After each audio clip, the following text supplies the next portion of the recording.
the Boundless Authenticity Podcast.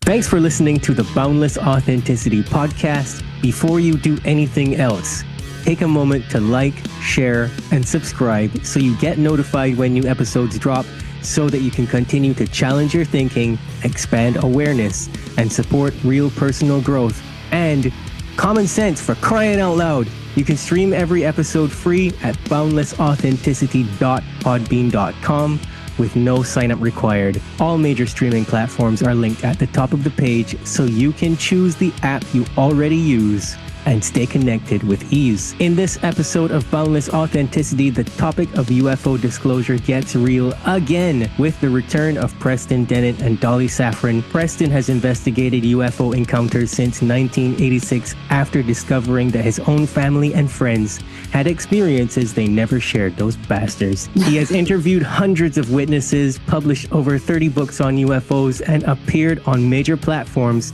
such as Coast to Coast and Ancient Aliens. Dolly Safran has a rare first-person perspective as a lifelong UFO contactee.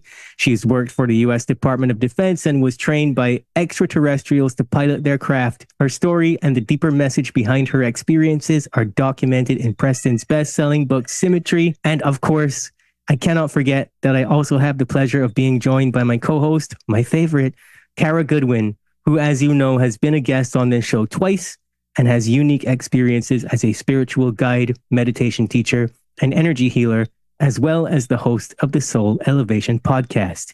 This episode is going to be a resource for listeners who follow UFO disclosure, extraterrestrial encounters, contact phenomena, consciousness research, and the evolving conversation around non-human intelligence. How's it going, everyone? Awesome. Yeah. Going well. So great. I'm so excited to be here. Thanks for having me. Thanks for letting me join you here with Dolly and Preston. I'm excited now too. I heard the first thing about you I didn't know, and now I'm very excited. So this is cool. Awesome. So, Preston, I'm starting with you. Tell me about some more terrifying humanoid encounters. I don't find them terrifying. You know, I've had some of my own. I will admit, once I did wake up and see a gray in my bedroom, what I thought was a gray, and that did make my heart thump pretty quickly. But I had a full-on onboard experience, and I have to tell you, it wasn't the least bit scary. Most of the people I do talk to, and it's been hundreds of them, do admit that they've gone through a whole stage of where it is pretty scary, usually in the beginning. So that is more the rule than the exception, I would say. But I absolutely love the humanoid encounters. There's so many of them. I've documented probably a couple of thousand of them on my YouTube channel, mostly grays, but really human looking, tall whites, little blue beings, very tall humanoids and very short humanoids of all kinds. One scary one, I guess. Well, to me, it was kind of scary. The witness was not scared, but this is one of my favorite cases. This lady is jogging along at night. Really early in the morning, actually. She gets up at like 4 a.m. Don't know how she does it. I can't do that. To do her morning jog. This is in Fallon, Illinois. This was about 2006. Great witness. She's a school teacher, a daycare worker, very intelligent. And she's got her dog with her, and she's jogging down this road, which comes to a T intersection. And she sees what she thinks, what looks like a man on stilts, with extenders on his arms, walking down the middle of Kyle Road, it's called. It's a fairly busy street during the day, but not at this hour. And she's looking at him and thinking, well, that can't possibly be a man on stilts. That makes no sense. It's pretty dark, but he walks right under this streetlight. You know, I looked this up on Google. Everything she described is there. There's the streetlight, and this thing walks under the streetlight, and it's, of course, not a man on stilts. It's a 15-foot tall praying mantis ET, what we call praying mantis, with a kind of pointy chin, triangular head, giant eyes, very rail-thin bodies, long stick-like arms and legs. It's making 6-foot strides, very fast, and it's got its head tilted down and its little arms up like that. And it's looking back and forth, back and forth. I didn't apparently see her. Her dog saw it first, actually. She stopped and looked at where the dog was looking, thinking it's going to be a deer or a coyote, because she would see those all the time. And it just moved off. Now, me probably would have turned around. I don't know. She ran after it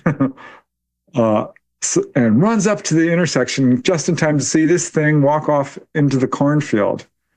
There's not much else there. There's a water tower. There's a high school. And I asked her, is there anything in this area? Did you see a UFO? She's like, no, I didn't. She is a contactee. After some questioning, I did find out she's being visited as a young girl and had some other experiences. But I was persistent because there's got to be a reason this being is there. And she says, well, there is one thing. I live 6 miles away as the crow flies from Scott Air Force Base. To me, that rang a bell because Scott Air Force Base has kind of been implicated in a number of UFO incidents. I don't know if there's a connection there, but I'm like, kind of interesting either way. But yeah, that's one of the more like wow type of humanoid encounters that I've personally investigated. You realize there's one more that you were live on the phone with me over in a situation just like that almost. It was in 2016. It was the end of October going into November. I was in Savannah, Georgia, Pembroke, actually, and I was healing, and I was from kidney transplant, and I was at my donor's house. We were in transition. I was moving, and my mom had already moved, and so I decided to they asked me, you want to stay with us for a little while? Sure. And everybody had gone to church. It was a Sunday, I think. And I'm on the phone with Preston talking. And I'm looking out the door. Now it's 30 degrees. I'm not dressed to go outside at all. I'm wearing shorts and a t-shirt. The house is like 75 degrees. And I'm looking through the glass outer door of the door. The door is open, and, they live on a farm. And I'm looking across the way at a copse of trees from an opening where there was a open place where everybody could bring animals by or whatever on top of a corral thing. And I'm looking at a bunch of dead wood, and I'm thinking, what am I looking at? And while Preston's on the phone, I had a flip phone. I said, I'm going to open my phone and I'm taking pictures while I'm talking to you. And I used the zoom, little teeny bitty Motorola, had a tiny, tiny zoom, and I zoomed it just a little bit. And I realized what the heck is that? And I'm getting excited. And he's like, what are you looking at? What are you looking at? And I said, I don't know what I see. And after I said that, it stood up, and I realized, oh my God. And I'm like, Preston, I got to go. I dropped the phone and I flung myself out the door chasing it, which it was like over, I don't know, between 8 and 10 feet tall. It was moving too fast for me to really calibrate it, but it was tall. And I'm trying to run in 30-degree weather, and it's taking 6 and 7 foot strides. And I get this mental message because I'm going, who are you? Whoa.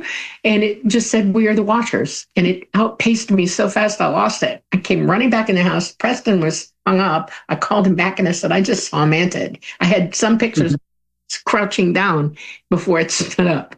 Yeah. So you were actually live with me when that happened. Yeah, I remember that. I didn't know you as well as I do now, of course. Yeah. So I'm like, what is going on? But yeah. You let that one go over your head, did you? Okay. Yeah. It was a crazy day, and it freaked me out. And the only thing I can think of is it was checking up on me, maybe because they knew I'd had a kidney transplant, Yeah, I've looked at the pictures, you can see it. Absolutely. It's a little blurry. I don't think it would convince a skeptic, but nothing's going to convince a skeptic. Let's face it. Definitely there. But you can absolutely see it. Crouching down behind the wood. Yeah. Well, one of the things that I love so much about both of you is that you're total badasses. And I've listened to so many interviews with you, and I don't think you guys would define very much as scary. I was listening to Preston, or you were both talking about OBEs, out-of-body experiences, and Preston was talking about some troll that he encountered. But everything that I've heard you talk about, it's with enthusiasm. Everything's so cool. And this is kind of my thing too, where I'm just like, I'm very curious about things. And whenever I have weird experiences, I think it's really cool and I want to know more about it. But it was really funny to hear you talk about it. That was not like a craft, and it wasn't in the physical realm. It was a lower dimensional or another dimensional being. But you just, it is in that, like, just curiosity, and not making up your mind right away about what it is and what its intention is. And being very deliberate with, oh, I don't want to interact with that. I don't know if there's anything that you want to say just about owning your space, but that's kind of was my takeaway when you told that story. I learned a lot from Dolly about that, actually. Way back when I was a young man, my mom passed away. I was 19. And after that, I lived in fear for, 5 years. And it just got so exhausting that I couldn't do it anymore. And I started really looking into astral projection and found out how to do it and started having these experiences and realized we're immortal beings. We absolutely are an integral part of the universe. You truly can't be harmed. You can have unpleasant experiences, but you're going to be okay no matter what. The very worst thing that could happen to you is you leave the earthly plane and go to a place that's so much better. So it's really not a big deal. Not, I think, as we make it out here on Earth. Yeah, it's sad when someone passes on. Sad for us who are left behind. But that changed everything for me. And I moved past fear in my life, and it made a difference in every single aspect of my life. And absolutely, I agree with what you're saying. Embrace the universe. Embrace your experiences. One of the best things you can do is run towards your fears, and you'll realize it's nothing. There's nothing there. Fear is completely within you. That's what I often tell experiencers. It's like, okay, what happened to you? Well, it looked at me. It was really scary. I'm like, okay, it looked at you. And I don't mean to be facetious, but honestly, people's fear absolutely distorts their perception. It makes a basically neutral or even positive experience very, very scary or even negative. So I think that's something we all need to learn to do, is overcome fear. And, being very close to Dolly, we live together. She is fearless in a way I've never seen anybody.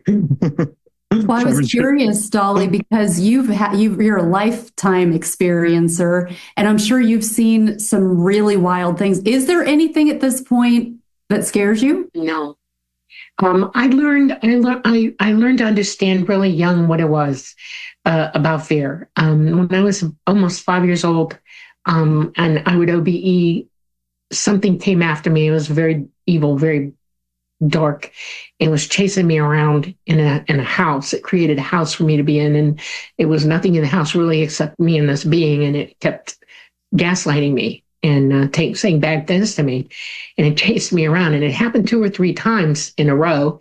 And my great grandmother, who was old, and she's Sami Swedish, Laplander, reindeer herder, grew up, and she's shaman, and she said, you need to face off with this thing. It cannot hurt you, cannot touch you, and you need to show it that it has no control over you and that you're done with it. Tell it to get away from you, to get behind you, or that you're going to let it have it. And I said, what does that mean? And she said, you're going to do whatever it takes to put it down. And I'm like, okay. And I'm a little moxie at that age already. And I believed her. And when I was back again with it, and it's coming after me, it was a stairway up. And I pulled the post off, because when you're OB, you can do anything. And I held it up and I turned on it, and I turned around and I said, get out. I said, I'm going to let you have it. I'm done with you. I'm over you. You're never coming back into my life ever again. And if you even think about staying past 3, 2, 1, when I say it, you are doomed. I'm going to let you have it. And I lifted that thing up and I came after it. And I said, 3, 2, 1, zoom, and I went to get it. It disappeared. And I was like, I just learned something cool, and nothing can touch me when I don't want it to.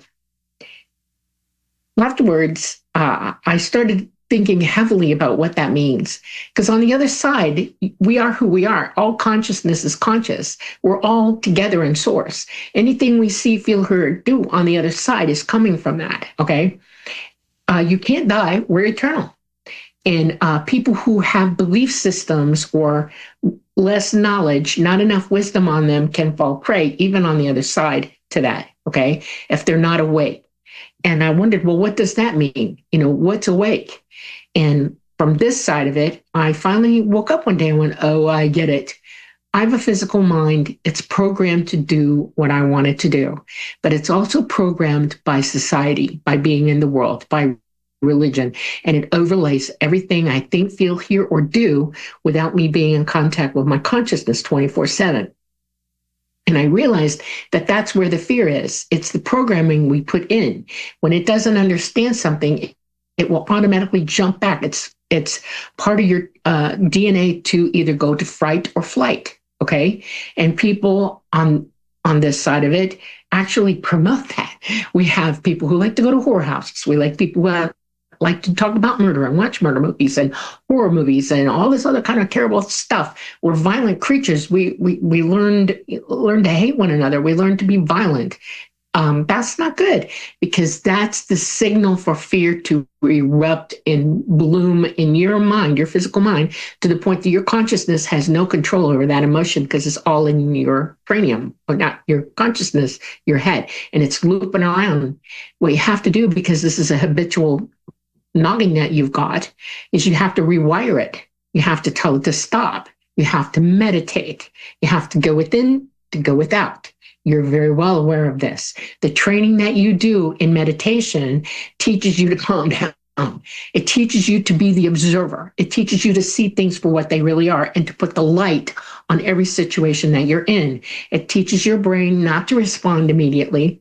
It teaches your brain to step back and look at what's really happening to you, and allow your consciousness to be your guide through this, to overlay you with about what's really there and what's really not.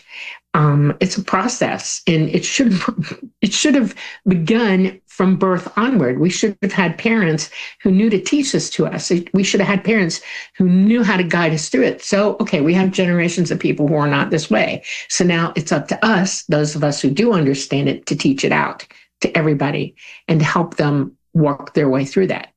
That's fear or love and knowledge overcome fear every single time. That's right. I'm going to jump in here then and say that I'm very curious about when people say, okay, I had this experience and it was scary to me. Okay, first question, what's your daily level of stress like? How activated is your limbic system? What have you been exposed to that your mind, being a major gap filler, does all the work for you before you even really truly see what's happening in the split second that it takes to process what happened, right? And if I get a good answer after that, like I just had a guest who wrote a book called Angst in the Shadows, Eric Nansteele, that's his name. And he actually woke up to these things forcing him to procreate with a hybrid. And it was a pants shittingly scary experience for him. I would say that he's terribly affected by the incident, but still you hear more positive than experiences like that. So I wonder, for the people that are in that category like him, what exactly is going on in their lives that they're chosen for these kinds of experimental or traumatic experiences and not the rest, You're not chosen, they choose. We all have to wake up to that fact. We come here to learn, and everything in the universe throws curveballs at us. ET is prone to the same exact example of that as well. We're all interacting with one another, okay? And we all have things that we're doing, and we all see things on different levels, and we understand what they are. This should not have been a frightening experience to him, because ET did not intend for him to feel that way. He felt that way. He did not see it for what it really was. He wasn't communicating with them. He wasn't using his abilities at all. And so he turned it into a horror movie. It's all in his own head. They didn't have anything to do with it. When they have contact with us, they're trying to get you to speak to them. The number one issue that ETs have with humanity is that we are not awake enough conscious enough or using our abilities enough to have civil conversations with them. And they've backed off quite a lot. They're actually not here right now. And the only people who can reach them are the people who have the ability to do that. His experience is prime example A of why we have to stop blaming everybody else for how we're reacting, because that is the number one rule of existence, that anything that happens to you, you're in control of it. You are the boss of it, period. That negates fear instantly. The second rule of life is that whatever situation you're in does not have to end on a bad note. All he had to do is say to them and stop freaking out and reacting wrong and say, why am I here? Why is this happening? And have the conversation. They would have. But his belief system, his intracranial BS wouldn't let him go there. So we can't blame somebody else for how we're reacting and emoting out. When you're in a conflict with a bully, that bully's got all kinds of gunk going on in that bully's head, and he doesn't know what he's doing, and you do. Okay? And you can either accept or be afraid of the bully or move through the bully. And that's what we all have to learn to do. You stop a bully by questioning him and learn a couple of moves before it happens to put him down on the ground so you can get away from him. This is self-defense. This is cranial self-defense. This is emotional self-defense. This is spiritual self-defense. We don't know enough about it. That's why horror movies are so deceptive to human anatomy and brain physiology, because you're chemically reacting in your brain, as you well know, to a situation that stops you and negates you from stepping back from it and seeing it for what it really is. We must stop blaming the other person. And so when I have a contactee who's in that and they're talking like that, I look them dead in the face and say, what could you have done differently in that situation? That's the first question for them. They're never going to heal until you face them off with that, because they were totally in control of why it happened, because they didn't speak up, because they didn't demand answers, because they didn't try to communicate. That's all on them. ET was doing their best. They were doing what they were going to do, and you didn't stop it. ET's not a bully, but when you're trained by bullies to think they're bullies, they're going to be bullies. This is a belief system that we have to learn to stop. ET is not here for that. Most contactees, if you start breaking them down with it and you get them to see the reality, shine a light into the situation, why? They go, oh my God, now I understand. Oh my God. They'll even have recontact with them psychically, and ET will start downloading them with, this is the answer to this, and this, because they're asking for it, because they want the truth. It is prime number one for all humanity to stop blaming everybody and everyone for everything that goes wrong in their lives. Prime number two, we have to learn to control ourselves. We have to learn how to find a path to who we really are. We have to heal that which is broken in us before we can understand what's going on outside of us. That's why the saying, to go within, to go without, is so important. That's why. Yeah. And I would just add to that, when we have, say, a home invader in our house, usually doesn't end well. When another human abducts another person, almost never does it end well. When ETs come into a person's home, what's the first thing that they will say to a person? It's almost always the same thing. It is, don't be afraid. Have no fear. No harm will come to you. Relax, you are fine. They say this in every different word, in all different languages, telepathically, with full-on concepts, because they're aware of how we are triggered, so easily triggered into fear. Yeah. And when someone is pulled on board and they're like, well, I couldn't move, and they're doing experiments on me. Hold on a second. They're not doing experiments. They will physically examine a person. I wrote a book called UFO Healings, The Healing Power of UFOs. It was a reissue because I found over 300 cases of people being healed. And this is when I started to realize, I'm not so sure the media is presenting this correctly. I'm not so sure people themselves are perceiving exactly what's going on. I'm not gaslighting a witness by any means. If you're scared, I totally get it. Most contactees go through that. But at some point, and I've interviewed hundreds of them, they start to realize, you know what? They weren't trying to hurt me. gosh, I did get healed. My psychic abilities have been wakened up. They warned me about nuclear proliferation and war and pollution and greed and corruption and all these really good things. They guided my life. This is 100% true. The problem is when someone's pulled on board and they're in full-on panic, they're more than likely going to have missing time. They're more than likely that's all they're going to remember is being pulled on board, laid out on a table, and they don't remember anything after that because the last thing ETs want to do is create a traumatic experience for a person. That's not their goal. They're not here to hurt, harm, take over, or anything like that. If they truly were, we would be gone. They can absolutely, Right. there's no doubt that they could do whatever they want. And what are they doing? They're pulling people on board and guiding them. They're teaching them, they're healing them, they're warning them. And this is a very difficult experience for people because we are trained to fear from a very young age. Fear is a guiding force in people's lives. And when you're in dead panic and fear, of course, it's not going to be a pleasant experience. Of course, you're going to think that they're doing something nasty to you because that's what we do to each other. Look at the list of crimes that humanity perpetrates against humanity. Are ETs doing that? They're not. That's why I don't like the word abduction, because that's our word for abducting a person, and it never ends well, never. There's either money, or they're beat up, or they're tortured the whole time. If they come back alive, most of the time they don't, or they're sold out for horrible, unspeakable things. That's what we do to one another. ET always sends you home. ET always pats you on the back and sends you on your way. I've never been on board with, except for one time, I had one person who was so locked in fear that he began to hate while on board. He hated us. He was projecting hate so bad that there was nothing any of us could do. We could not reach him. When you're in full hate, you can't hear them at all. And he sat there rigid as a board the whole time. I side-eyeing me. I was next to him. He would not communicate with me at all whatsoever. Most of the time I can communicate with you on board and get you to hear what I'm saying and say, look around, I'll take you on a tour of the place. I'll show you anything you want to see. I will do anything in my power to get you to calm down and relax, okay? And find pleasure in this experience. He wasn't having any of it. As a matter of fact, he finally reached out and he pinched the holy living crap out of me. He tore my arm up.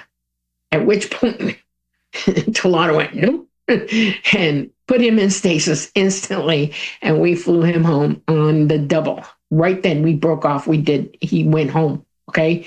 I was being taken care of. They were doing whatever they could for me because it was not good. Once we got him home, we let him go. And the last word ET said into his mind as forcefully as they could is, you must change your attitude. And we left, okay? That stuck in my head because attitude is everything. I've heard that a billion times from a father who was in the military. Attitude is everything. If you're going to have the attitude of an asshole, you're going to be an asshole and you're going to see everything like an asshole. If you're going to be afraid, you're going to see everything in fear. You're going to experience fear and it's going to override everything you do. If you see things in calm light, with clarity in your mind to observe and communicate, that's what you'll get. You'll get wisdom from that. And humans need to train themselves to that. They need to stop the chemical processes in their brain that drives them insane with this stuff and learn to calm down. Yeah, real quick, there's a story of a bunch of people going into a forest. One's a lumberjack. He sees dollar signs. Another is a botanist. He sees, a whole pharmacopoeia. Another is just a frightened person who sees wild animals coming to eat them. So it's all on your belief system, what you're actually seeing. And yet it's the same darn thing. Yeah, I definitely agree with you. And in his circumstance, he also had other patterns that indicate that whatever's going on, he had a girlfriend that was carrying his child and she miscarried. And then later on, he saw this baby, like they showed him this baby. And he has some questions about that. And I think that where he's at personally, I don't want to speak for him too much, but where he's at personally is still in that processing phase, trying to deprogram and try to understand exactly what happened. And so right now, everything is just reading like a horror movie. And I hope that one day he will get to the other side of it, because I tend to agree with you, even though he's told me some things that are like, wow, that is just effed up, dude. That's because I'm trying to be empathetic. I don't really feel sorry for people, because I think that feeling sorry for people is a waste of time anyway. It's kind of like a dude's walking along and he falls into a hole and you try to get him out, you fall in too. Well, then who's going to get you out, right? So I just try to Or you could understand. join forces and put your backs against the wall, or your backs together with your feet against the wall and look out. Yeah. Nothing is inescapable. Okay, we either escape it in our mind, we escape with our soul, or we escape physically. You have to remember that there's no choice that you can make that will end badly if you don't want it to, and you work toward resolving the situation. That's why we're here. We're here to learn how to resolve every situation in our life amicably, peacefully, and with love. Okay. That's where wisdom is sitting on us, or should. Karma is a funny thing. We, without realizing it, can do things to other people and hurt them, and they be totally devastated, and we don't know it because we're not paying attention, you know? And it's hard to speak to people who've been lied to, shown false things, programmed mentally, programmed physically, tortured. And that's where we're sitting in this society globally. Everybody's going through all of this all the time, you know?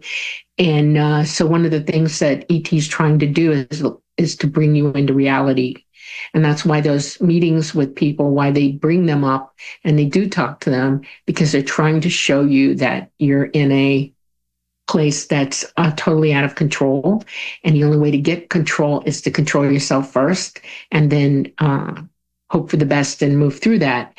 But we're not here as a whole people to learn a whole lesson all at the same time. In other words, our lessons are all different, okay? I can't heal what's going on clean across the planet, but I can heal myself. I can't fix what's going on clean across the planet, but I can fix who's around me, help them, hold them out once I learn to help myself. These are progressive pods of existence that we're living while we're here. You know, we're in a bubble of existence that's in our head, surrounding us, and then outward, like a rock hitting in a pond. You know, we're right there. We're the local where the rock goes in, right? And each ring affects each ring going out, the energy from it. We're projecting a massive amounts of energy ourselves, and we're projecting massive messages to one another everywhere. So if everybody's afraid at the same time, everybody around you is going to pick that up. If you're extending outward peace and love, emotional wisdom, and clarity, that is contagious, because people start hearing it around you. I'm telling you, as I've done this, I've seen it happen. I've physically actually enjoyed with it. When my daughter was young, I used to substitute teach when I had off from military, okay? And I had, a degree so I could take over classes for a while. And the hardest ones were the 14-year-olds. Oh my God, they're crazy people. From 11 to 14, you've lost your mind, you're crazy. And I found out that if you just project love to these kids and that you show them that it's better to be calm in the classroom than run around like maniacs and treat each other like crap, okay? And let's all just be at peace with one another and project that to them instead of me being afraid of them. Oh my God, do you know what happened? I got kids that would walk in line to lunch. We'd all sit there together and have a great time. We had wonderful discussions during class time. We had wonderful time outside. We cooperated in play. We did all these wonderful things, but it just takes one person who's willing to go that extra mile to do that. Okay. And we're not doing that. We don't talk to our neighbors. We're afraid of everybody. We run our kids to school in a cart. We women are carrying this new kind of weapon that'll stun somebody or gas them really, really well because they're afraid. Okay. We all need to stop, smell the coffee. We need to stop And we need to realize that it's each one of us individually that holds power, that holds a key to make this issue spread in a better way than the wrong way. People who are running in the streets right now, protesting. Okay, I'm not going to talk politics. I'm going to talk the insanity of going out as a group of people in anger than a group of people who have a meeting to say, what can we do in our community to help one another? Okay, there's a vast chasm of difference between those two things. And everything in between is affected by one side or the other. Let's overpower that by being effective, not disaffective. See what I'm saying? I think we're all in anarchy over all this. And ET's been driving this home to everybody, and they're not listening. The powers that be have overtaken ufology. We have ufologists out there who are spreading misery and anger and da-da-da-da-da. We have the MyLabbing going on, the military-industrial complex, MyLabbing human beings, and we have big pharma and all this other kind of stuff. And it still is with us where we all decide, I'm not doing this today. I'm not going to let you affect me like that. I'm taking this back. I'm going to be me. I'm going to be fine.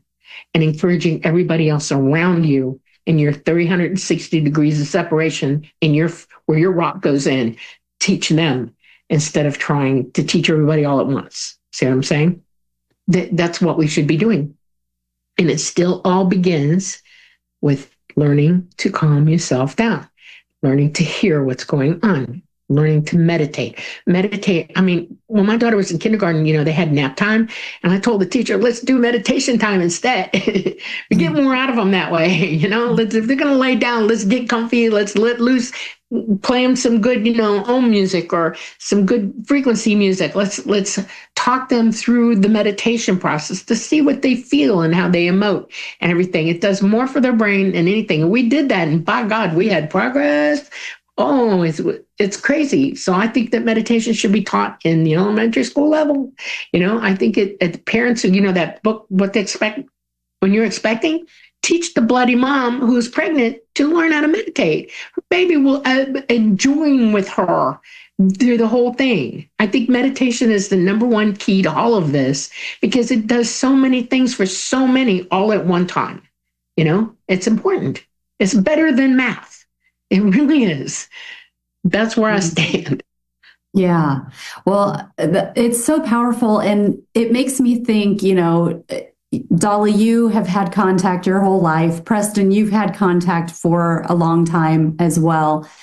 The people who are listening are probably on board with meditation, but all the things that you listed, our military industrial complex, pharma, all the things that we're hit with, the frequency interference, all of these things that are a reality for humans on this planet that make it, yes, we have to take accountability for ourselves and we have to make these choices for ourselves. And there is a lot stacked against the everyday person who is going 1,000 miles a minute and they're having a hard time prioritizing things. And the last thing they think that they're interested in, they want their dopamine hit because they're entrained with their phone, so it's a tricky thing because I'm all for human empowerment and let's do this and let's fix ourselves and let's, but when I start to think of how the deck seems to be stacked,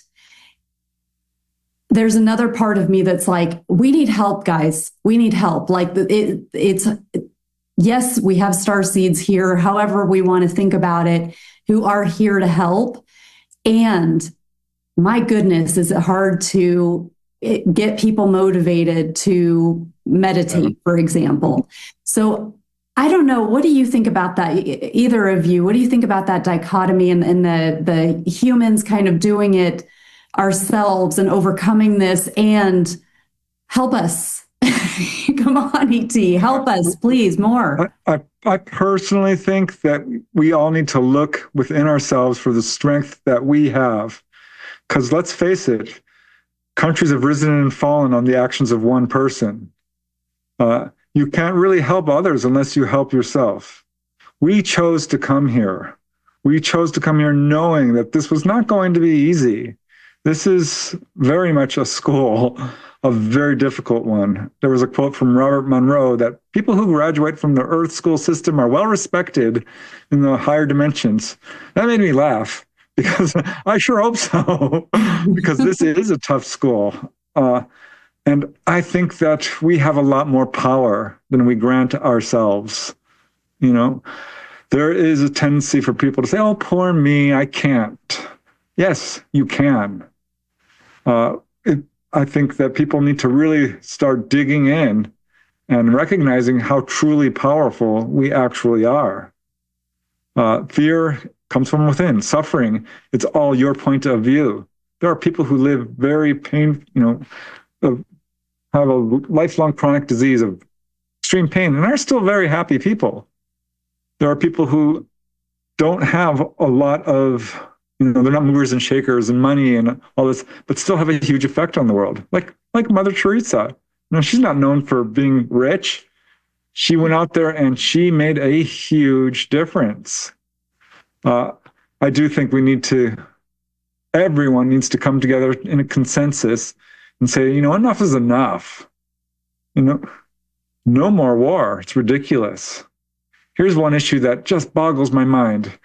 Genetically modified food. Go to the store, and I implore people to look at the ingredients. Because when I did this, me and Dolly were like, oh my gosh, we are about to throw away the quart of the food we bought, not realizing that this was genetically modified. We give it to a food bank. It got thrown in. If we all stopped buying that stuff, guess what? They would not be genetically modifying our food because it's all about money. If we all stopped watching these divisive shows, they would stop making them because nobody's watching. We do have the power to change. And I know it feels absolutely powerless at times. Well, it starts with each individual. Each of us must make the choice whether we're going to allow this anymore. Turn off your TV. Stop the Wi-Fi in your house. Step outside, ground to the earth, enjoy the sun, be natural as you can, eat good food, drink good water, spend time with your children in a natural environment and employ joy, employ happiness. It is not something that is given to you. It is something that you must cultivate for yourself. Happiness doesn't happen because you've been empowered and given happiness. You make happiness yourself. These are rules that you have to follow every day. These are things that we all know innately, but we ignore because, as you say, we're being bombarded. Turn it off. They can't get you if you can't hear them at all. And you don't need to hear them. Walk away from it. Turn it off. Throw it in the garbage can.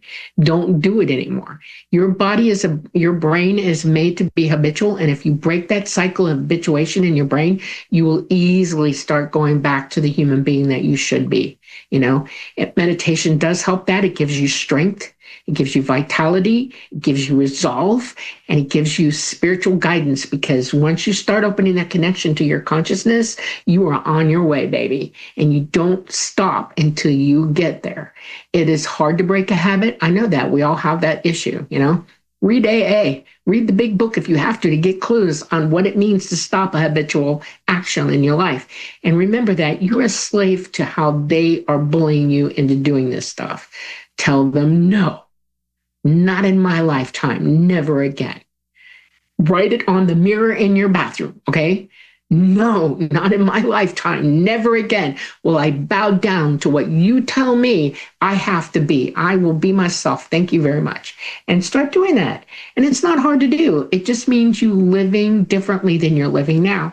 How we've been trained to live is very lazy, and it takes a lot of work, but it's work well worth it, because things come to you better that way. You enjoy better that way. You become happy that way. You're teaching yourself happiness and joy. I mean, it's a cool thing to grow your own garden and eat your own bloody food. That brings more joy than you could possibly imagine. Having an animal that you love because it's giving you food, we got chickens, okay? We get eggs. If you have cows, you get milk. If you have goats, you get milk. I mean, we don't have to eat them, but they give us things, okay? They give us joy just taking care of them. The earth was here to provide for us, and we're shitting all over it. We need to stop. Everybody needs to stop. ET can't help us with that. We have to do it. ET is not going to come down here and give you every good thing. You're too used to getting every bad thing, which makes you think they should give you every good thing. This isn't how this works. You came here to do the job for yourself. You can't employ wisdom you didn't earn. Okay? That's important. And we need to speak out about this like we're doing right now. This is going out over the airwaves, and people are hearing us talk, and people are hearing the truth. Truth spreads. The truth teaches. And it helps people to employ that which they're hearing and to understand. Instead of reading Playboy, go get yourself a backwoods home magazine on how to cook for yourself and make good food for yourself and how to store good food for yourself and how to simplify your life. Because who wants to be a maniac every day because you got 10,000 things to do? You got to take your kids to 18 different things a day, plus school and all your job and everything else. I mean, that's no way to live. Come on, you know? And let's face it, a scary contact experience is a wonderful opportunity for you to face your fears. A difficult situation where you feel powerless is a gift to you to learn how to find your power. This is why exactly we came here. Yeah. There's plenty of stuff on the internet to watch. If you want to watch good, wholesome stuff, it's out there. I know I could give you 22 different channels right now that if you went to them, it would open your eyes to existence. You know, there's a guy in Canada who's been building his own home and his own life, and he's got a wife and 2 daughters, and he's a happy guy, and he's got a dog named Callie. I love this guy. There's another girl in Sweden who's from England. She bought this house, and she's rebuilding it herself. And making her own clothes and growing her own food and having a good time doing it. I mean, joy, joy, joy, joy, joy. There are people who are living off grid in Alaska and you're watching their lives. There's Homestead Rescue on TV. You know, I love that show. Yeah, the Great British Baking Show. That's one of my favorites. It's all joy. You're learning things to help yourself survive because basically you're here supposedly surviving. Okay. And if you're doing it the wrong way, you're prey to those butts that are trying to use you for what they want. Big Pharma is not helping you. It's their guinea pig. Seriously, they're guinea pig. Because they've got an agenda, and it's one that would freak you out if you knew what it was. And I don't want to go there today because we want to stay positive, right? We want to show you that positive is the best way to go. It always is, you know. I wake up every day, and some days I wake up and I'm like laying there thinking, I'm 67 years old today. I'm feeling it. Oh no, I got to get up. I have things to do. And then I say, you know what, just do breathing. Breathing will help me wake up. So I do my breathing and then I meditate and I see the reason why it's okay for me to be old and still have to keep moving and surviving my life. And I get up and I have something to eat first, whatever. And then I wait for that coffee an hour afterwards because coffee first thing in the morning is the worst thing you do. You wait an hour. You let your metabolism wake up, okay? And then I have that cup of joy. Coffee is joy to me. I make my own bloody coffee. I go out of my Preston grinds beans, okay? I don't drink. Sure to be had an every day. Yeah. There really is. We find foods that are healthy for us to eat, and if we can't find them, we grow them. You do what you got to do. I got in my frozen outside wasteland that we live in right now, I got a big old greenhouse and I got stalks of celery that are 4.5 feet high in a barrel that's this big around. Okay. Oh. And I just go out there and plop, and I have celery, good celery. I grow it, no chemicals, no nothing. We have fruit trees in our yard. We had a problem with bees because somebody came and killed them for us. So we're going to restart our bees again this year. But you do what you got to do. It's, heck, I have neighbors who call me and say, do you have extra eggs this week? We love your eggs. And so this spring, I'm going to brood 12 to 17 new chicks, so I got extra eggs for everybody, We barter for them. We barter back and forth. This gives me the opportunity to be friends with my neighbors. We love one another. We help one another. We know what each one can do and where our strengths are. And we help each other with that. Where one is weaker, we show up for it. Where one is stronger, we apply it ourselves. We learn from each other. We know our community. This is a good thing. We're not against one another. We're out to help one another. We're not trying to take money from anybody. I don't care about that. I just want to survive and be happy and get through this life the best way I know how and learn as much as I can and then move on. Okay. It's not he who owns all the best toys. Okay. It's not he who makes the best conquests. And it's not he who has the most power that's going to do a good job here. They got a lot. Trust me, on the other side, you're going to get a life review. I'm going to pay attention to what I'm doing. Okay. That's all. It's important. We need to teach this to each other. You should write a book, my dear. Me? Yes. I did write a book. Okay. It's back here. Yeah. There you go.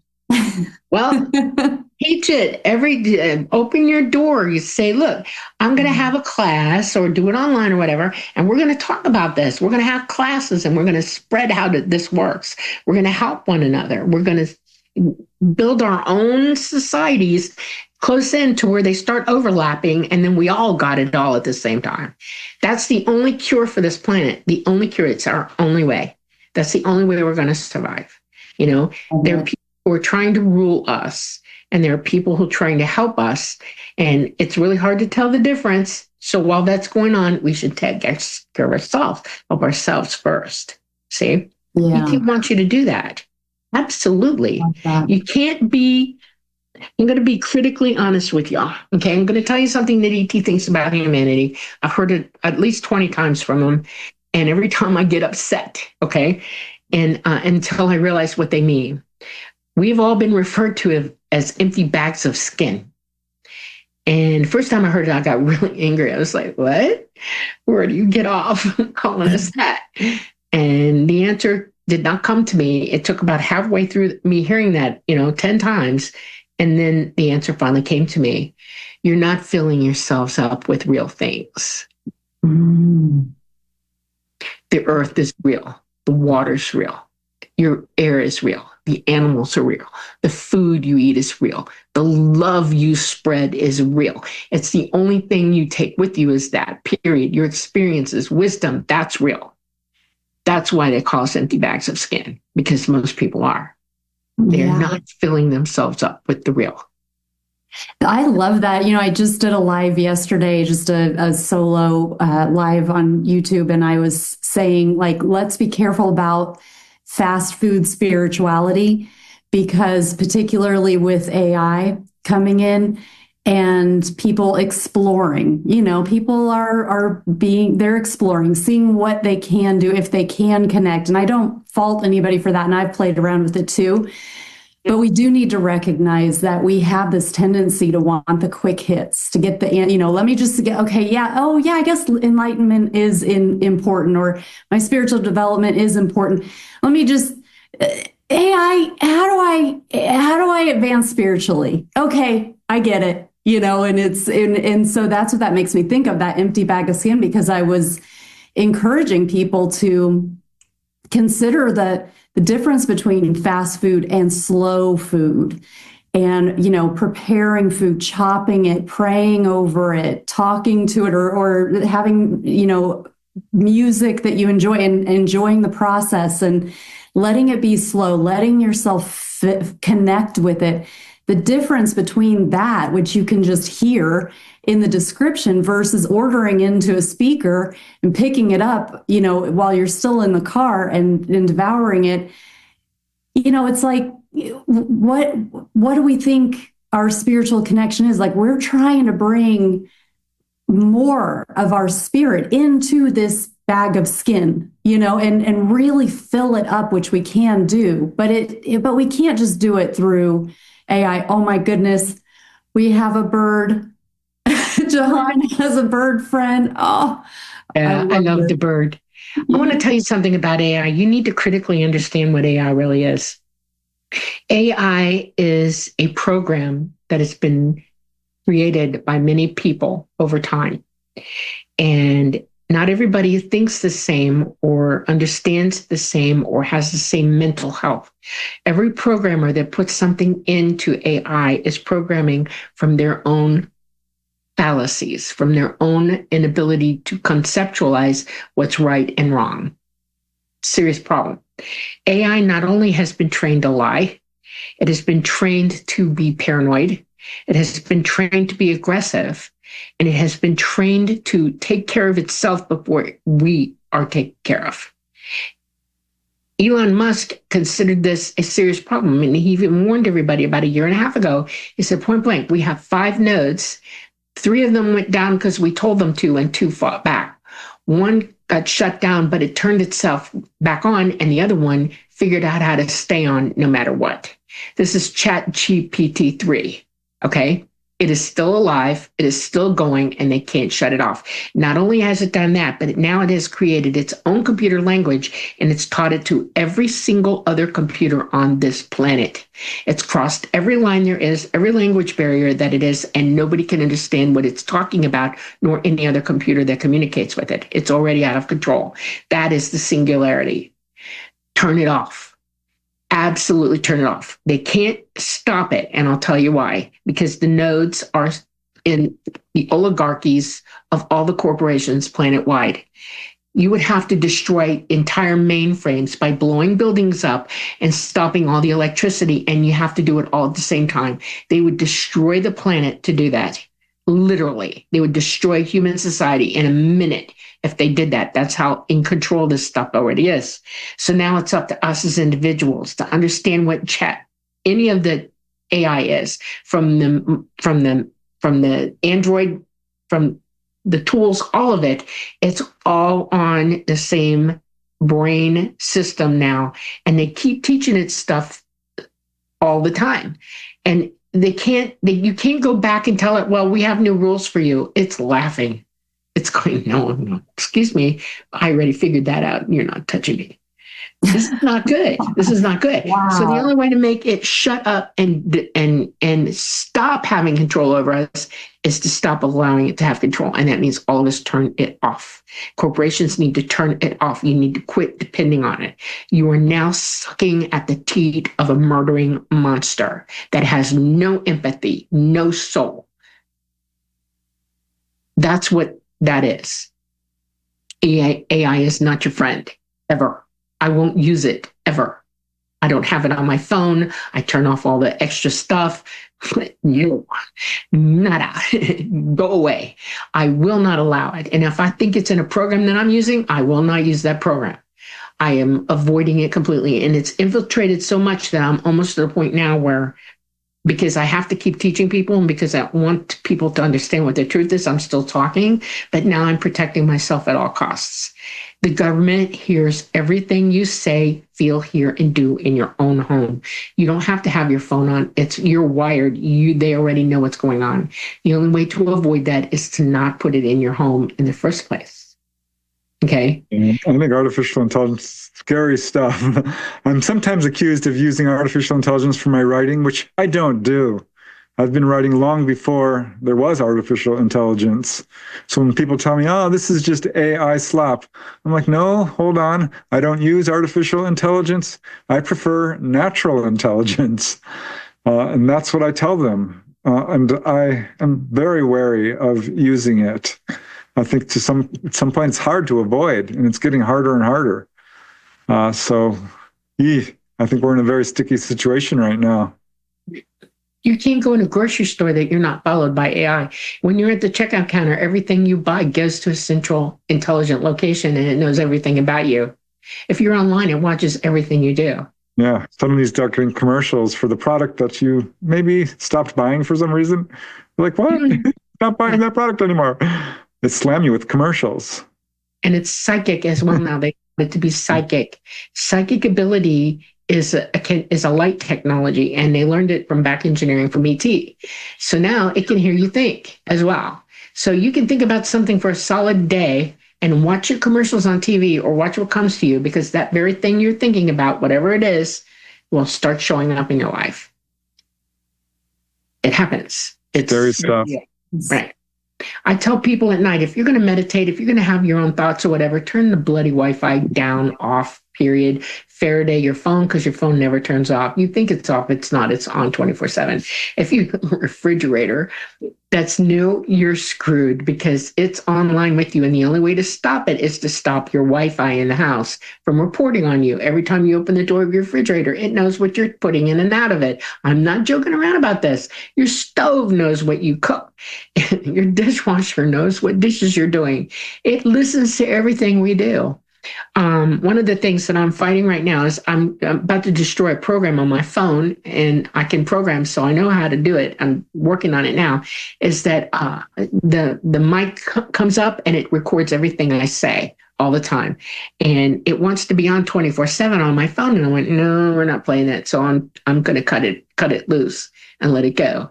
If you've got Jeeves or Siri or any of that, turn it off. If you've got a smart home, oh my God, turn it off, get it out, unwire it, get it out. Because can you imagine if it has control over your locks? One day you're going to get locked in your house, whether you like it or not, and you'll never get out. Good luck with that. Your bank accounts, it's already taken over the banking systems. You know why they want digital ID? It's a way to track everything you do. So you'll one day wake up to the fact that you can't do this because you have 10 demerits against you for not behaving correctly according to the system. And the system can deny you food and funds to exist.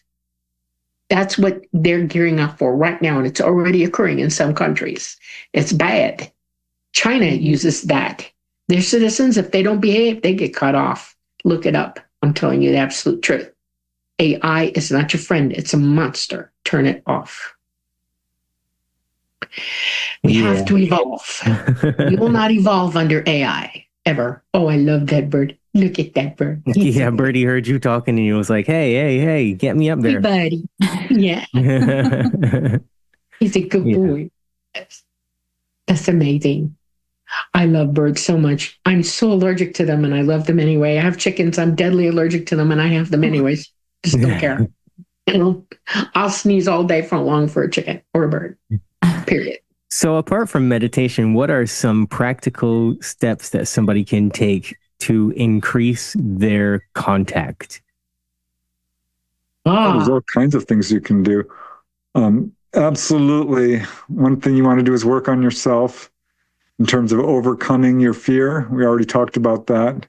But all the so-called, I don't like the term deadly sins, but, negative emotions, whether it's greed or anger or all of these kinds of things. Don't procrastinate. That uses up your consciousness. Commune with nature. That's who we are. We are natural beings. Commune with animals.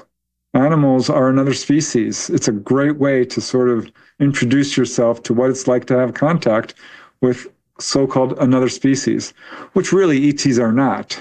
They are us, we are them, we are one. It's the message over and over people get. Eat healthy foods, exercise, get plenty of sleep.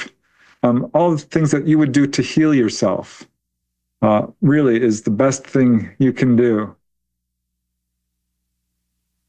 Clean your house out. They'll tell a drug addict, get rid of all your drugs. Get rid of all the friends who promote drugs. You have to clean house. That means you clean yourself up too. You clean your house out of everything that's going to draw you into not being able to pay attention to your ability to use your psychic abilities. Psychic training is very important. Get the cards, get the color cards, put your family together, start playing games, start opening your mind. Think about it every day. Meditate 2 or 3 times a day to get, into alpha in your brain. That's the wavelength that where you go dead silent. You tell your brain to shut up and you let signal come in. And then test yourself 24/7 in your abilities. Start keeping a journal. Write it down. Everything you do every day. The worst thing I could tell you if you're trying to break habits and learn new things is to write it down. Keep a journal of everything you're doing so you can look at your progress and go, oh, I did good today. That's encouraging. Encourage yourself. Learn to love yourself. Learn to care enough about yourself that you're going to do this to help yourself. Another one is that there's certain foods that you can eat or drink that promote a more sanguine signal in your brain. Theta, alpha, and beta are the 3 most important waves in your brain. The other ones will promote anarchy and stuff like that if they're allowed to rule you. So theta is your thinking brain. Theta is your intelligent brain. It's the brain that can read the book and understand what it means and make cognitive notes about it and understanding. Okay. Beta is the emotional brain. Beta is where you go to empathize with everything. And alpha is where you You clear signal, so the signal coming from outside of you comes in, and you're able to make your theta and your beta are working at the same time with that, so that they make the understanding of whether it's real or not. Challenge everything you hear, see, feel, and do. Challenge everything, if it's good for you or not. If you ate that hamburger from McDonald's, challenge yourself to understand what that bloody hamburger is made out of, what chemicals are they using, and is that really good for you? In other words, check up on everything you do. I mean, people who eat at McDonald's don't think about what they're putting in their mouth. They can't, because if they did, they wouldn't do it. I mean, would you go buy a bottle of poison and drink it? Of course you wouldn't, because you know it's poison. Well, you have to understand what's in that food. All the food that you eat outside of your own home or what you grow yourself is subject to you understanding what it is.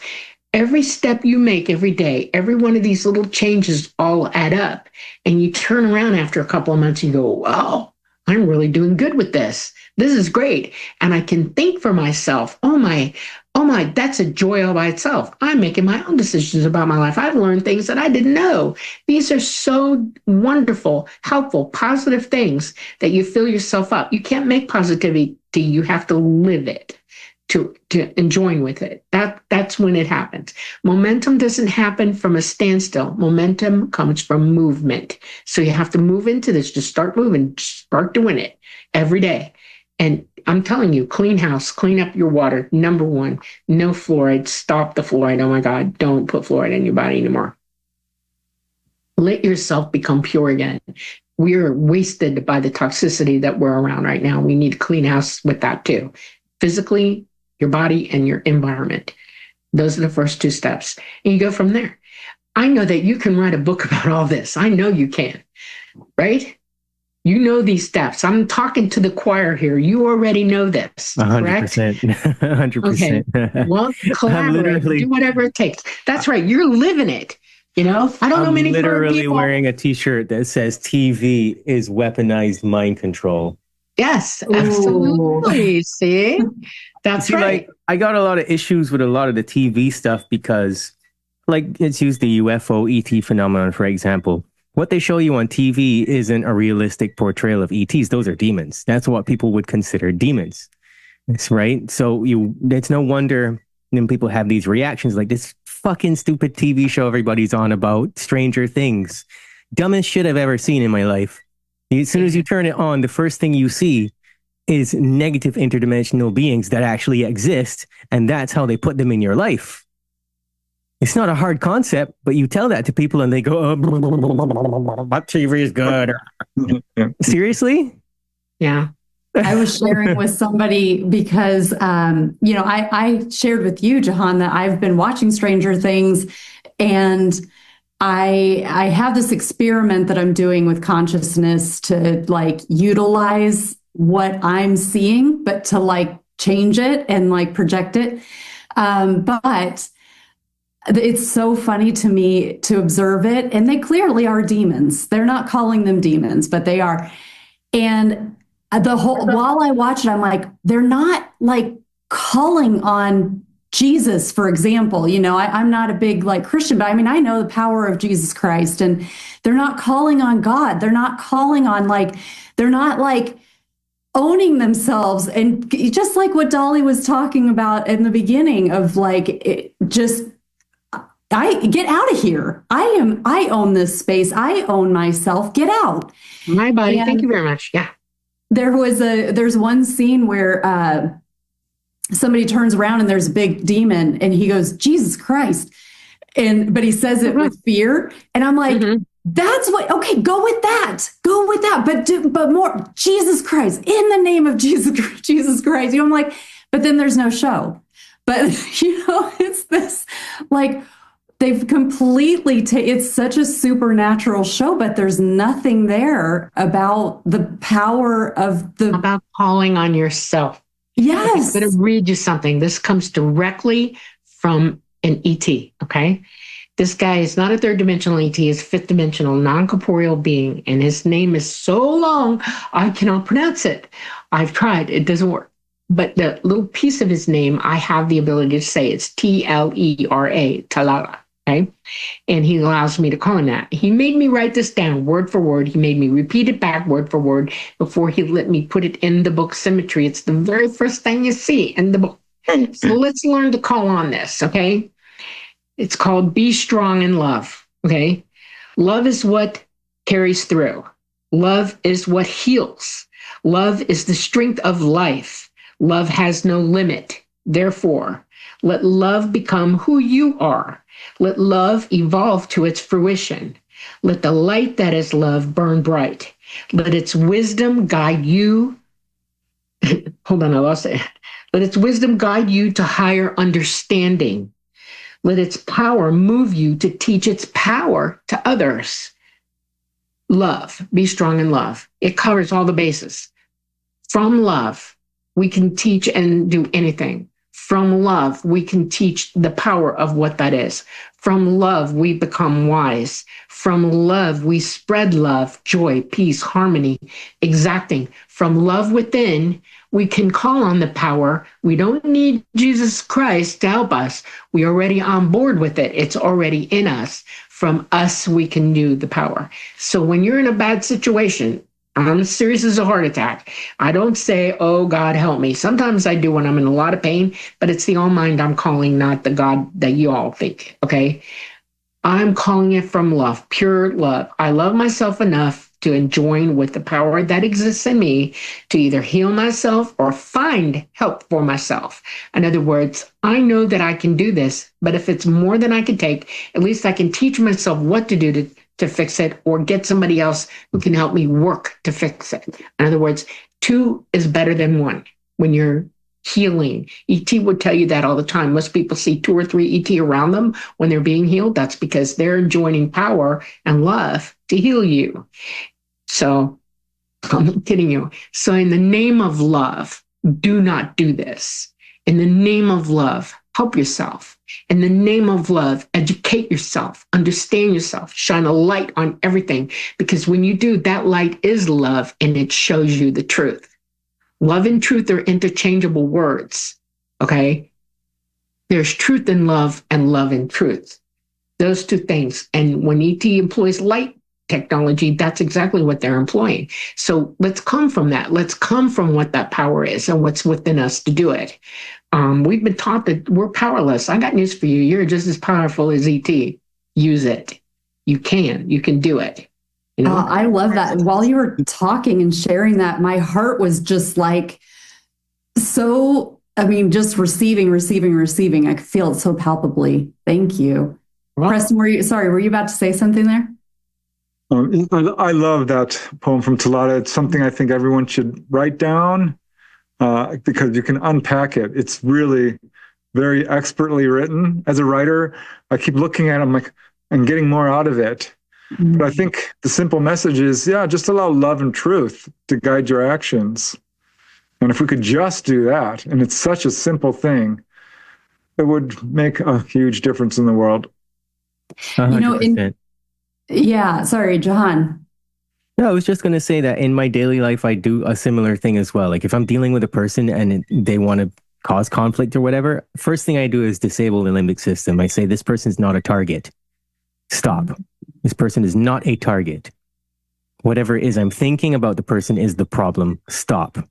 And then what is there that is worth fighting for that I actually love about the situation? You know, things like that. And then I just try to move off of it and try to do the thing that is, less harmful. But I'll let Kara say what she was saying, though. Well, it made me think when Dolly was saying that, that with Preston, when you've shared about your OBs, there was another really powerful phrase that you have to dissolve illusion. And I'm not sure that it really applies to this particular discussion, but it does make me think, like, if you're dealing with a demon in the 3D, it may be, and can you share about that? Often you go out of body, and we all go out of body every night, whether you remember it or not. We're all doing this. The trick is really remembering. And we're all fully conscious, by the way, on the other side. It's really amazing. But we do have a tendency to be caught up in our own minds. We have a stream of consciousness that's just going on constantly. And we're actually daydreaming all the time. And when we go to bed at night, that's what our dreams are. So we fall into our stream of consciousness and it projects around us. And when you start to become lucid, that's called a lucid dream. And you're actually out of body, but what's around you is completely your own thought projections. And it can be really, really hard to break through if you're trying to learn astral projection. And I kept trying various techniques because this was mentioned in the books. And I'm saying to myself, all illusion go away. And these people came to me. Now, when you're out of body, you can instantly recognize an actual person by the quality of their presence. There's no other way to explain it. You just know when you're seeing your deceased loved one, for example, in a dream. You're like, oh my gosh, that really felt like them. I could smell them. I could hear them. You know. And I knew instantly that these were real people. And this guy walks up to me like, what are you doing? And he says, here's what you want to say. Just say this. All illusion end. And I did it. And it's so cool when that happens because you start to see little things going disappearing. Like, oh, okay. And if you're really good at it and you really put the force of your willpower and your emotion in it and your intent, those words, intent and emotion and willpower and desire, wrap that all up. Suddenly you'll find yourself floating above your bed. You thought you were at work. You thought you were somewhere in wherever you might be. You were actually out of body. And you might be floating right above your bed or perhaps on the other side in the higher realms or wherever you happen to be. But it's a very powerful tool. And yeah, I think it's something you can actually use in your daily life. All fear, leave. Yeah. It's all about intent. We also, okay. Have you ever been trained to be a good observer? Which one is he talking Train to? yourself to do this. Right. When you're training to be a good observer, and a lot of different jobs that I've had in my life have forced me to do it, and ET especially taught me to do this. When we're in a situation like all hell's breaking on around you and loose, walk it back. You physically move yourself out of the situation. You walk. And then you actually start to see what's going on around you. You do not allow anything being said. You do not allow anger. You do not allow anything to come into you. You're just looking at it. You can hear it, you can see it, but you're zeroing in on every detail of what's actually going on. And it memorizes in your brain. It becomes a focal point that, oh yeah, that person's wearing a purple shirt and that's the really angry one. And this person's wearing blue pants and an orange striped shirt and they're the one who are being attacked. Or, if you're in a store and you're buying groceries, you observe everything going on around you so that, when you pick up this jar and you're looking at it, everything that's going on around you is in your peripheral vision at the same time. And you're paying attention to that, but you're also calmly observing everything else as it's occurring around you.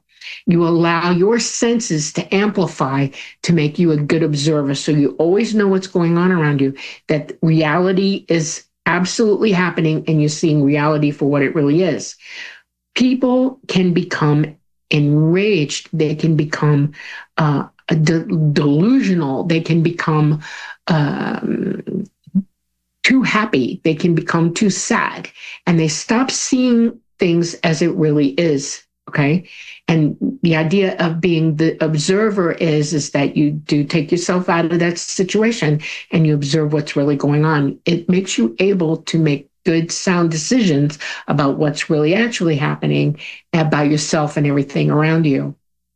If somebody's coming at you and they're gaslighting, and they're attacking you and blah, blah, blah, and you just sit there watching them, you'll start observing everything about them. You don't listen. You don't hear the gaslights. You don't hear the attacks. You stop doing that. What you do see is their facial expressions. You see their hands clenching. You see what they're wearing. You see what's going on around them and everything. And you start observing it. And they will notice that you're doing something that they did not expect you to do. They want a reaction out of you and you stop reacting to it. You're observing. that can put somebody off of you instantly. In other words, they'll step back because they're not getting what they want out of you. Okay. Because you're the observer. You're not emoting with them. You're not joining with the attack, nothing. And they'll step back. And that's that's your moment where you decide how you're going to extricate yourself from this situation instantly. Never enjoying with insanity, never enjoying with delusion, never enjoying with something that's happening or going on around you that is attacking you emotionally, physically, or spiritually in any way, shape, or form. Back away. Let it go. Buddha was real good about that. He'd say, wherever you're at, whatever's going on, if it's that upsetting, put it in the palm of your hand, grasp it in your fist, hold your arm out and let it go. Walk away. Okay. Mm-hmm. Martial arts teaches you the same thing. You have to be the observer, because if somebody's losing their mind, you have to watch what they're doing physically to know how to defend yourself. Okay. But you're not going to hurt them. What you're going to do is immobilize them so you can get the heck out of there. Okay. Krav Maga is a little bit more violent, but Taekwondo, those kinds of martial arts will teach you that if you hand it to me, I might do something to it, but I'll give it back to you and you won't bother me anymore if I do. Or I can lay you low so that I can still run away from you. You're not trying to hurt somebody, you're trying to get away from their insanity and teach them that you're the wrong person to do that to ever again. You also become a good observer because you can see trouble coming. Once you get good at observing, you can see it coming at you. You know everything going on around you, and you know, this is not a good situation for me to be in, and you don't even go into it in the first place. Okay. When I was young, I learned that to watch all my friends, how they act to one another. I made mental notes about all of them. And I learned to see situations occurring even just before they occur so that I extricate myself from them, because we can't always fix everybody. And sometimes your presence is just not going to be okay to be there for that. You walk away from it. If we all did that, there would be no more problems, because we'd be walking away from all the idiots, the delusional people and the violent people, and giving them nothing to work with. The powers that be, those who control us, want us to be afraid. They want us to get into those extrications. They want us, like that church that just got raided by those crazy people and went in there, they were trying to get them to react. They were trying to start a fight. And luckily, these people had more spiritual morality on them than I've seen in a long time. And they just went, nope. A lot of them ran, and the rest of them just sort of sat there and watched them like, yeah, go ahead. Have a good day. Okay, that was the best thing they could have done. We all need to understand that. We don't need to give violence for violence. We all don't need to give hate for hate. We all don't need to give delusion for delusion. Okay, we need to think for ourselves. And these are very, very important things. So reality, if I was going to tell myself something as an observer in a situation, is my mantra to myself at that point is literally this. If I see it starting, I back up. First thought in my head, back away, back away. Look, start looking, pay attention, and then deal with it, how you're going to get out of it. Those are the most important things, because if you're so employed by somebody else's emotional dumbness, you're going to be dumb with them, you know? Yeah. And it goes back to something my mom used to tell me. If he jumped off the bridge, would you jump off with him? No, you wouldn't. So if a fight's happening, leave. You're going to be that stupid. We're not going to play with you. If a country is like coming at all of us and we got somebody sitting in the seat of power going, no, we're not going to do it this way. Let them deal with that. You stay out of it. Don't join with that. Don't put your 2 cents in, because somebody better than you is handling the situation. That's how you observe knowing the truth. We're so busy thinking what we think about people that we don't see the truth. And that's important, because observation teaches you to see the truth. Just like being on the other side and you saying, all illusion end. It's the same thing. You're doing it in a cosmic way on the other side. You got that kind of power. You can make it stop right now. And everybody just goes, and you see the truth. Okay. Here it's a little bit harder, but you can do it. You can do it. Train yourself to do that. Literally. I don't read bullshit. No offense. I don't read If you're gonna lie to me, I won't have anything to do with you. I will just be done with you. Goodbye, see you. Woo. You know, if you can't handle me telling you the truth, I will try. If you show me every sign that you're going to get weirded out about it, I will walk away from you dead cold. I will say, all right, it's up to you. I tried, and walk away. All you can do is plant a seed. You can't make everybody hear you. You can't make everybody understand you on your level. That's fine. We're not all on the same level. So that's where the art of observation and knowing this is not going well and getting away from it. And choose your battles, choose your joy, choose your place of peace, all of that. And you can't do that without observing well. Yeah. Okay. Yeah. Do you guys have like, Jihan, I think maybe, are you wanting to wind down here? Yeah, we should probably get out of here soon. Okay. I had one thing that keeps coming up in my mind and it's not really even a question, but I keep thinking to share it. And you've got your bird. So you can cut it out. Like if it doesn't fit, you can edit it out later. Say what you gotta say. Say what you gotta say. We've got a second. Okay. So when Preston was talking about like being in the dream state, and it was reminding me, I told you I've been listening to a lot of interviews with you, and I've gotten so much out of it. And one of the things that I was listening to Preston talk about was improving visualization. And it was the importance of that and how that can help with out-of-body experiences. And so he was saying, imagine a lemon, like just visualize it within your head. And I was like, okay, I love this. So just later, after I listened to it, I found a quiet moment and I was just imagining a lemon. And I was like, this is easy. Okay, good. And then I thought of something else to imagine. It was something else that was simple, like a monocolor, but an actual object. I can't remember now what it was. And it came right to mind. And I was like, yes. And I'm like, what do I want to think about next? And then it was like owl. And I was like, owl. And so I was like, well, okay, owl. And I saw an owl. And I'm like, okay, why did I think of an owl? And then later I was making dinner and I was listening to you guys again on a different podcast. And you start talking about owls relating to ET contact. And as Preston was just talking about, because there were things within that episode that were kicking up memories within myself where I was like, because I've got this memory that's kind of on the perimeter that I'm like, is this a real memory? Is it not? And it was a 3D thing. I was in a gifted and talented program for a hot second when I was young. You were talking about this, Dolly, about being in the gifted and talented. And I was like, there's this memory of some testing that I've never remembered before. And I'm like, was that actually for the gifted and talented program or was it a hearing test? Because I also had like ringing in my ear at the same time. I can't remember if it was a hearing test or a gifted and talented test. But anyway, all those memories were kicking up. And then you guys started talking about an owl.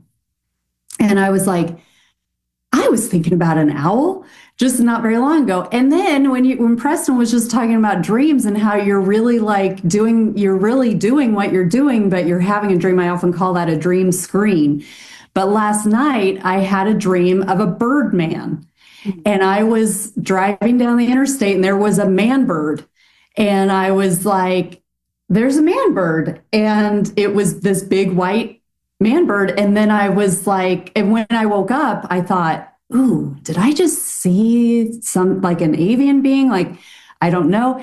Now Jahan has his bird. I mean, the bird has just been sitting on his shoulder if you're listening to the audio right now and you can't see him, he's being groomed by his bird right now.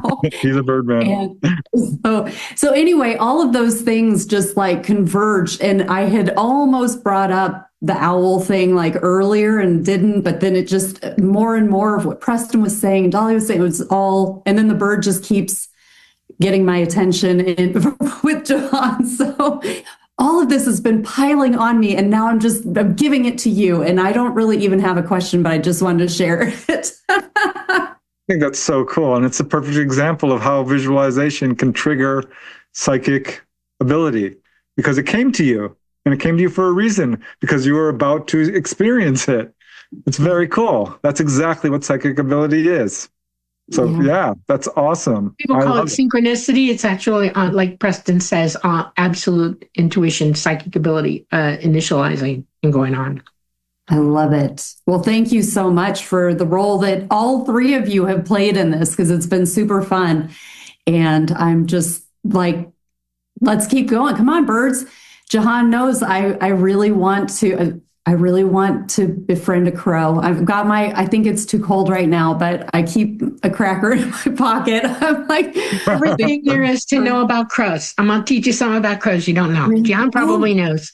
Okay. But crows are very, very friendly animals, and they're very loyal, and that you can create a friendship with one by bartering with it, offering to it, and then being consistent. And they have certain things that they say to one another. So if you can befriend a crow, you can call a crow first. And if you hear me say this, I'm sorry, everybody, I'm going to do a crow. Okay. They have a saying that they say to potential friends. They go like that. So you go out on your porch and you call. And if you see a crow show up, talk to the crow. Say, hi, crow, I want to be your friend. Leave an offering, a shiny object, a marble, a feather, some food on the side, give it things. All right. Step back, leave your offering there. It will come and get it. And watch, because they never take without giving. They will give back. It will bring you something. You call it every day, feed it every day, show it that you're enjoying in a friendship with it. It will not only enjoy it will bring its friends, and then you'll have a crop of crows with you, and everybody's going to be calling you. And you listen to the sounds they make to you other than that one. Ura is how you call, but then they start making chirping sounds, and they'll talk, or they'll go like that. Like that. Just watch what they say and try to mimic them sometimes and learn their language. They're a sentient being. They're psychic. They're talking to you psychically as well, but they will give you physical clues to who they really are, and have a good time with it. Okay. Have a really good time. Just are upping their intelligence level, because it turns out they're far more intelligent than we previously thought. Smarter than you know. Very they scientifically prove that they actually teach their children, because they have this crow that taught where another person lived, and I think the mother died, but the baby crow was able to find this other location. What was taught by the mother. I forget exactly how the sequence of events, but absolutely they can teach abstract thought. They're far more intelligent than people give them credit for. They are so smart. I've been keeping a cracker in my pocket when I go for walks, and I like apples, apple slices. They like oranges and cut in half. They like nuts, like pecans and walnuts, big nuts. They like if you've got Rice Krispie bars. If you break them into little pieces and throw them out, they like Rice Krispie bars. Feed them as naturally as you can. Give them food that's healthy for them. Don't give them crackers. Crackers are bad for crows. Okay. Oh, okay. Bad. Thank you for letting me know. Do not give crows crackers. They also like meat. They're carnivorous like we are. So if you have chicken left over, throw some chicken out. They will go for it. All birds are carnivorous, just so you know, except for the little teeny ones, and they still like suet. They like animal fat. Okay. So yeah. I have to be careful with luring them onto my property, because I have 2 cats and they go outside, so I don't want to set them up. So but I'm going to put some nuts in my pocket and get rid of the crackers, and then maybe I'll see some. A couple of tree platforms that you can toss food up into, like a tray. So it's high up that you can't really get to it without them knowing that the cats are coming, and they'll fly away. That's a good idea. Oh, this has been so much fun. Thank you so much, Jahan, for inviting me. I'm so excited. Y'all see why she's my favorite now? All right. Do more. Case closed. All right. Well, you guys, thanks for being on the Boundless Authenticity podcast. I want all three of you to say where we can find you. Okay, I guess I'll start. You can find me pretty easily. I'm on Facebook and Twitter, X, social media, Reddit, YouTube. I have a website, PrestonDennett.weebly.com. My books are on Amazon. Always love hearing from people, whether they've got a question or a story to share, or just want to, someone to talk to about what they're experiencing. So yeah, thanks, Jahan. This was fun. I'm on Instagram. I am on YouTube. I'm in Messenger. If you befriend me, you can send me a message without being friends to me. But I generally, once I start talking to you, I want you to be on Facebook too, so I can, travel back and forth with you between those two things. I don't do it any other way. Those are the two most main ways to get to me.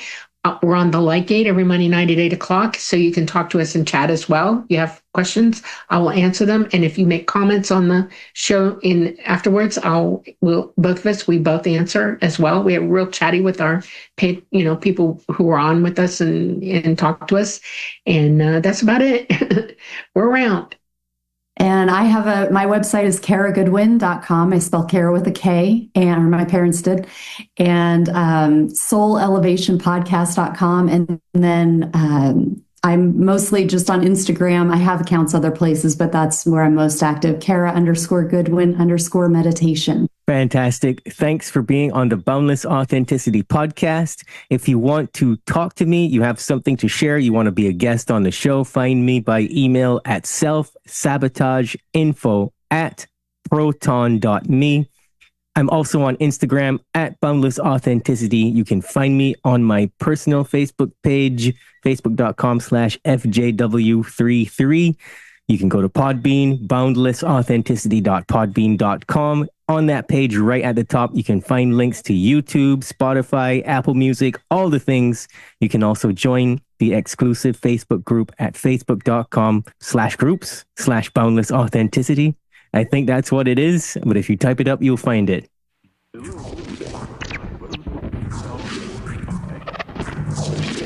You're listening to the Boundless Authenticity podcast, where we discuss everything related to the evolution of human consciousness. At the very least, people need to understand that the United States builds bunkers, which are basically cities underground, every 3 months. Basically, when you dream, you tap into your subconscious. It is your nocturnal intuition, your creativity and imagination unchained from conscious reason, ego and logic. They're biologically alive, but they have no soul. They have AI consciousness. They can alter your conscious of the brain to get the brain. We live in a multidimensional reality. Whether it comes through esoteric information in the spiritual realms, or the UFO people, experiencers, or mainstream through quantum physics and through mainstream science now realizing that parallel dimensions probably exist. We're all spiritual beings. We're all having these human experiences. We've heard that phrase over and over and over. But what does that really mean? All the big questions of life, we have these answers inside of our souls. We're ultimately studying the nature of what it is to be human, good and evil, our psychology, how we think, and our health. That's why I love Bruce Lee's great quote, all knowledge is ultimately self-knowledge. The Boundless Authenticity podcast.